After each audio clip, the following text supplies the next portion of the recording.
How did you feel about, Jason, what was that one we were discussing? Oh, it was the... Dunkirk. Oh, that was an awesome movie. You were into it? Yeah. Yeah, we got into a heated debate, me and the crew. Got into a heated debate over Dunkirk. Not much dialogue. But it's pretty cool. Some people liked it and some people didn't. Yeah. I'm not going to name names or point fingers because they're in the room. Yeah. And I don't want Lane to throw a beer at anybody's head. Cause a fight. Yeah. Actually, we're in 1917. Have you seen that one? Yeah, we also discussed that one. That one came up as that well. That one was pretty awesome. Yeah. Okay. Yeah. All right. See? Yeah, there it is.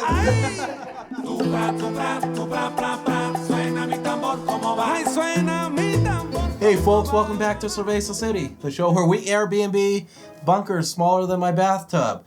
Today we're joined by Lane and Kelsey from Buffalo 9 Brewing. Thank you so much for being on the show.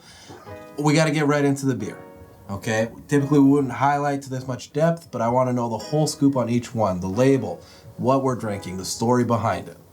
So this is the Ridge by Midday New England IPA. So it was our first release back in February. So it's take kind of a story to remember the Battle of Vimy Ridge in World War I. We chose this because the Battle of Vimy Ridge was said to bring Canada together as a country. So we kind of chose this to bring, because it brought us together as a brewery as well. Where did the inspiration for a military-themed brewery come from? Tell me about the logo, tell me about the name. Give me just the insider scoop as to the guts of the business. We have huge admiration for the military. We have military through our blood, our family, and so that is something we knew was true to our roots. And then also when I met Lane, he's a huge history buff, war history buff in particular. So yeah, it was just meant to be, I think. It just made sense. Yeah. We wanted to stick true, as I say, really to our roots. And then the logo, if you want to talk on that one. Yes, so even the logo is taken after the cap badges that the soldiers wore in World War I. Every battalion had a kind of a unique badge, but the similarity was to the shape of the maple leaf. So we just kind of did our own take on it and kind of added some brewing type hops and barley and whatnot into it, and that's kind of how it came out. Excellent. Well, I'll drink to that. Cheers.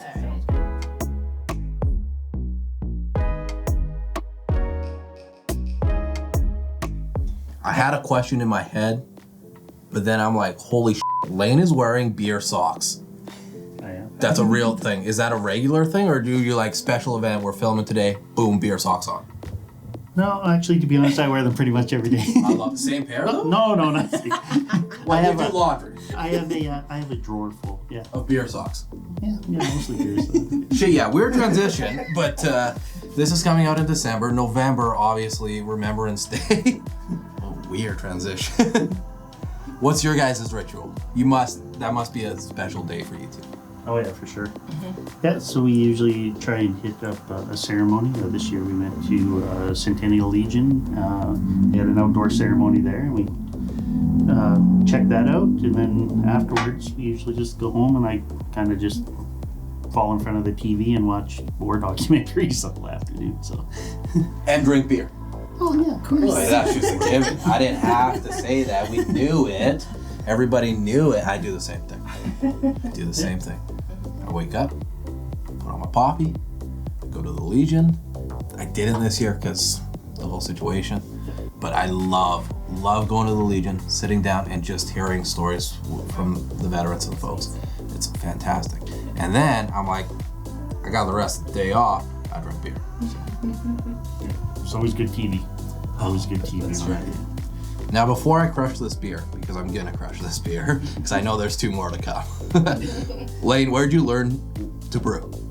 It was actually her fault. Way to go. I know, right? Was it about 10 years ago now? Yeah. Just for my birthday, she was trying to find me something for my birthday, so she bought me one of those beer kits. All I had to do was add water and let it go. tasted actually quite well for a first attempt, and I was hooked ever since, and just been brewing at home. For like 10 years, and I've taken a couple of courses, mostly kind of brewery management courses type of thing from Oregon State University. Cool. And then, that's basically it. Go Beavers, go Ducks. Beavers or Ducks? Oh no, it's Beavers. It's for sure Beavers. I have a funny story because every brewing story starts with a home kit. Mm-hmm. And I've done one myself. Now tell me where I went wrong in my situation. We're making it and we're like, that's not enough, honey, let's add more. And then we had half a bottle and I don't remember the rest of the night. Nice. Does that sound about right? Yeah, the more sugar you add, usually the higher alcohol comes out. So yeah. We learned that the hard way. At least they didn't explode on you, so that was a bonus. Oh, is that possible? Sometimes they will, yeah. If you bottle them and they're still fermenting in the sugar, yeah. That would have been sweet, I think. That would have been really cool. It's cool, yeah. I've seen some put holes in roofs. Nice. Jason, grab the brew kit. We're gonna pop the top. You can't even stand in this place.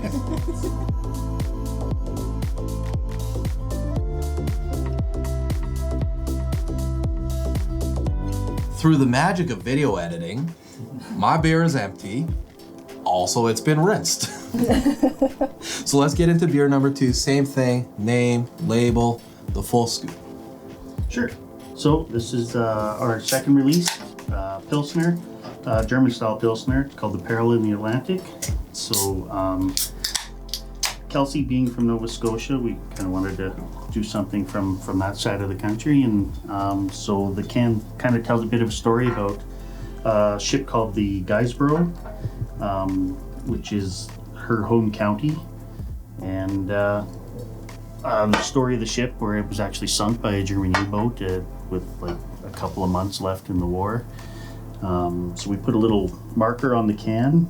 I don't know if you can see it, but there's a map with a little dot and it kind of shows exactly where it sunk, and a little blurb on the side about what the survivors went through to survive like over 40 hours in the water, the freezing North Atlantic before they were rescued. So yeah, kind of a interesting story, one that we hope people will remember by reading the can. That's excellent. This is a weird thing for me because, by trade, comedian. How can I tell a joke after you say that? Like, what can I? That's just, I don't want to be disrespectful. This has never happened to me. I'm just gonna drink. I'm just gonna appreciate the beer, the story, everything about it. Cheers.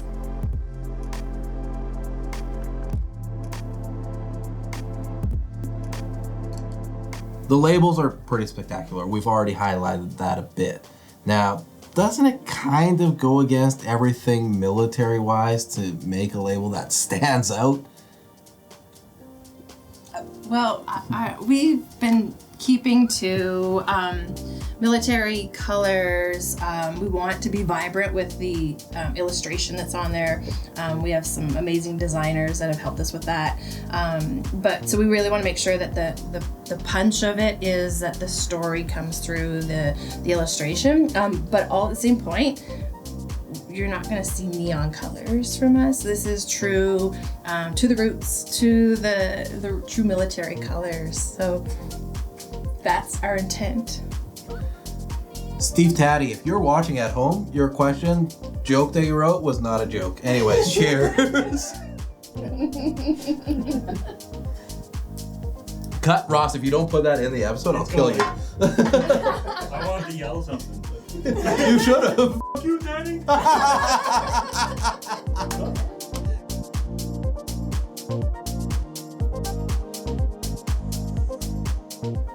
Not really a military weapon, but how do the two of you feel about shotgunning beer? It might have happened once or twice. But actually we have a great one for this. So we have several veteran friends and they had a Halloween party and they wanted a keg, and so not just shotgunning, but they've been known to Got a keg stand. do keg stand, exactly. Yes. So they hammered through some of our beer through keg stand. So hats off to them. Do it, Lane. Do it. It's too small. I need a bigger keg. That's what she said. Anyways.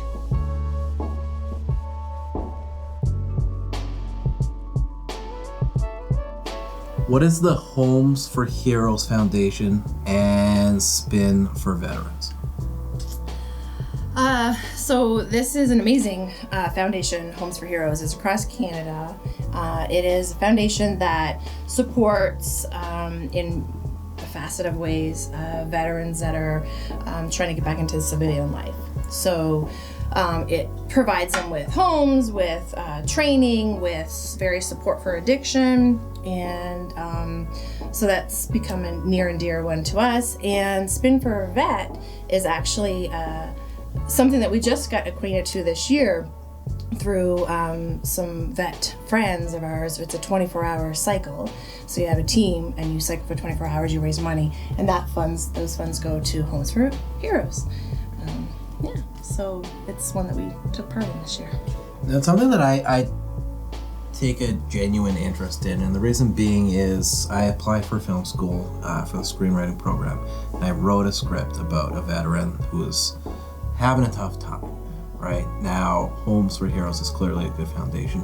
What do you think is a great thing to do to kind of help those people that are struggling with those things that you had mentioned? Really, listening ear is huge. Is what I find with those. They have a lot of deep-rooted issues that none of us can comprehend. So what I've learned, just being more acquainted with them and around and listening to the stories, is providing them that gateway, right? Letting them know that there is the support line, the lifeline, whatever it is that they need, right? As simplistic as it is. Homes for Heroes is certainly one of those, but there's a magnitude of them especially for PTSD. It's huge, and it hits them in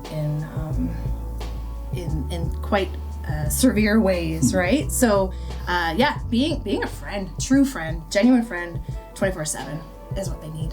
Yeah, we spend a lot of time at the Legion.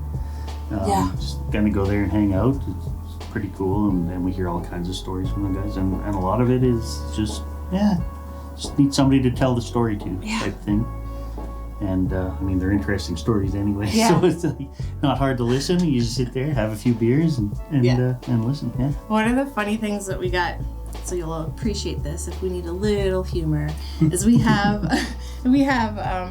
one of our absolute, I adore this man in the Legion, and he had served for 35 years, and he still suffers from some PTSD, but he tells us stories, and then in the middle of it he'll say, "I'm not looking for sympathy, because in the dictionary that's between and syphilis." So I'm like, and he laughs, right? So that breaks him out of his PTSD. I just love it, right? So they can find still a way to get themselves where they need to be, right? All right, beer number 3. What do we got? So this one's special. It's at time of filming, this hasn't been released to stores yet, so you're kind of the first non-inner circle person to try this. So what you're telling me is I'm not in the inner circle? Not yet. now. You gotta earn your trust. That's messed up, Lane. What do we drink? This is exciting. What do we got here? All right. So we have our chocolate stout. Sisters in the Sky, and this is to give remembrance to the Air Transport Auxiliary. Specifically, there were 4 Canadian females that were allowed to fly planes, and the planes that they flew were actually flying them over for in the war. And they were able to fly, they had to be trained to fly 90 different aircrafts. Whereas the males that flew these planes were only able to to fly one particular type of plane. These ladies had to know how to fly all 90 of them and take them over to the front lines. So wanted to give a shout out to these females as well as just gender equality, really. So. Oh yeah, to the sisters in the sky. Right? Cheers. Cheers.